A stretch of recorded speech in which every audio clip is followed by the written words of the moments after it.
Hello everyone and welcome back to another video, and today it's actually going to be another Naruto collectible card game video. I'm filming these all on the same day because I just received a bunch of stuff. I also reviewed this pain deck. This was the first video that should have gone up.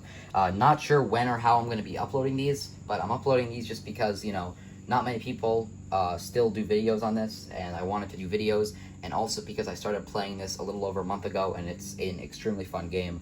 So yeah, there's the pain deck. I've already reviewed that. I will link it down below, and I should have a few more products coming as well. So if I get those in as well, then I'll definitely link those videos, I guess. But anyway, this is going to be the second starter deck opening, and it's going to be the Myoboku Army deck. They actually give names to the decks, which is pretty cool.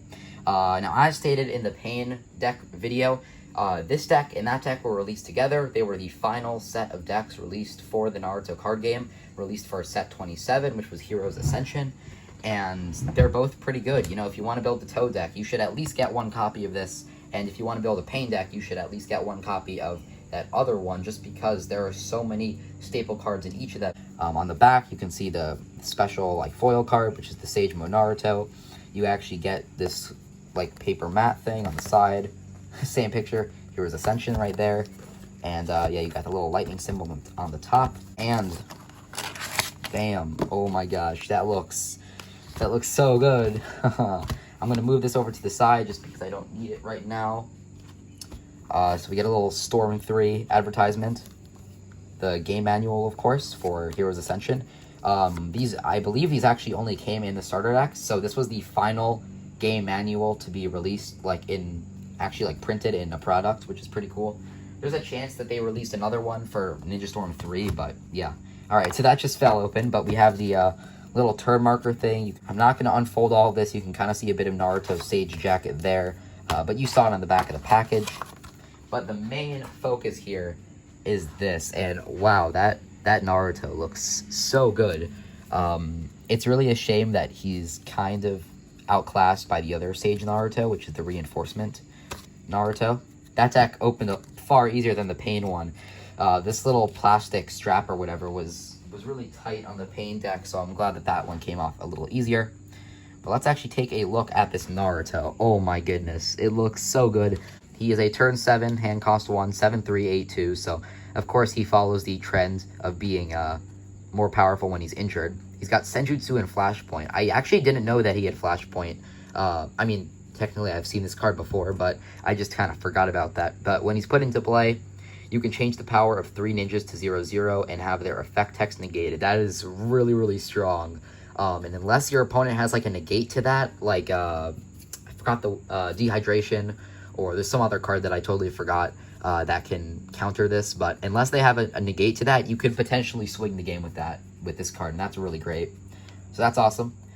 Messenger Ninja, this is really cool. This is a staple, and not even Toad decks, but just Lightning decks in general. During your mission phase, you can reveal the top 6 cards of your deck. If there are 1 or more Lightning Ninjas, entrance costs 1 or less, you can discard it and put one of them into play, return the rest, and shuffle the deck.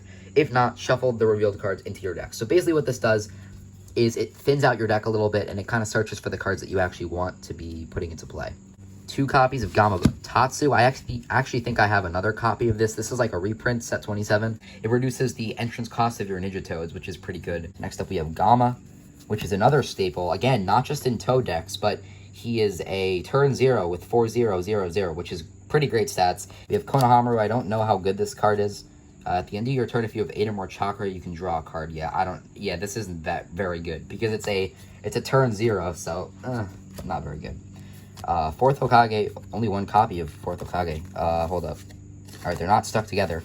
1 copy of 4th Hokage Childhood. We have 2 copies of Kushina. I totally forgot that she came in this deck. She gets +1/+1 when you have Naruto. 1 Iruka, what does he do? I don't even know what this guy does. When you play him, draw a card, not bad. When you deploy a Lightning Ninja, if this is in your discard, you can pay 1 lightning and move it to your hand. Wow, that's actually not horrible. Gamakichi, he searches the top 5 for Ninja Toads. Shima, this is an awesome card. I use this all the time in my Toad deck because she searches out Fukusaku, and Fukusaku searches out her, so it thins out the deck. It gives you a really big hand, And additionally, if you have this and the Fukusaku in your deck, then actually going into the Jiraiya Sage mode squad, or the reinforcement Jiraiya Sage mode, is actually not very hard because you can search them out. If you have one, you search out the other. So also when you play her, you can heal a lightning ninja, which is pretty cool. This is actually a pretty good Naruto, just a generic Naruto, because when you play him, you randomly select and add one of your opponent's battle rewards into your hand. That's actually pretty good. You're essentially healing a damage and increasing your hand. So here's Fukusaku. Of course, when he's put into play, you search your deck for Shima and move it to your hand. And additionally, when he is sacrificed, you draw 2 cards. And the reason that's important is because the Jiraiya Sage mode reinforcement says that you need to sacrifice Fukusaku and Shima. So when you have this guy and you sacrifice him for the cost of that, you draw 2, and you already have such a big advantage from Jiraiya, so that's really great. We have 1 Gamaken. He can block multiple teams.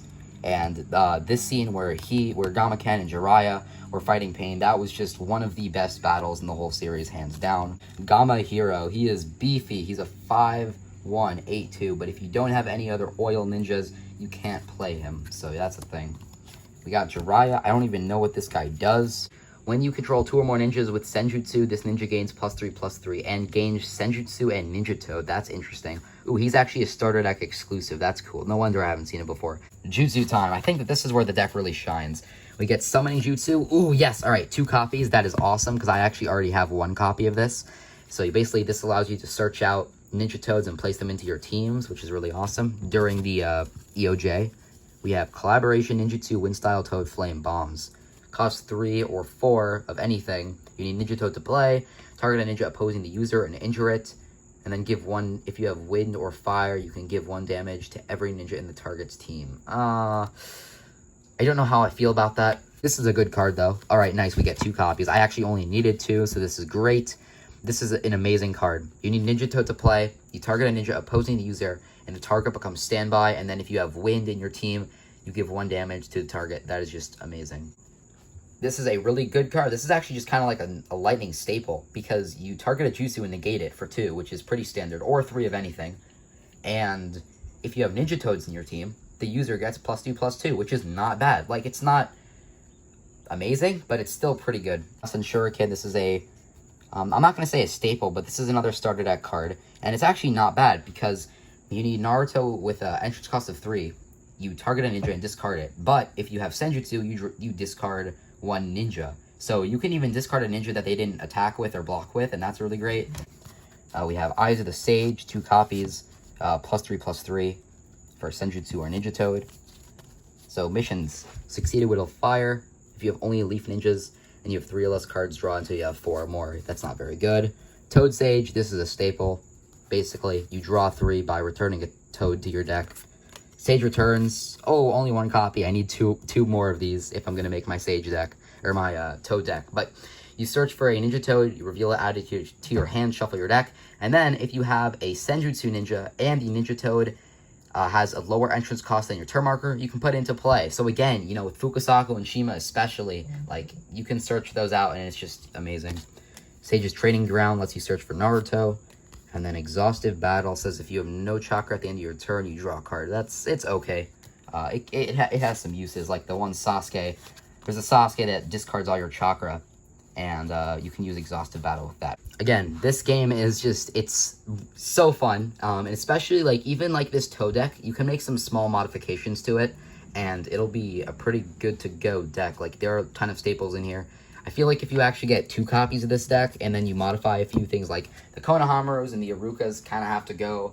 4th Hokage also isn't really necessary unless you have like the different squads, but either way, I'm really excited to have these. And again, be sure to watch the Pain opening.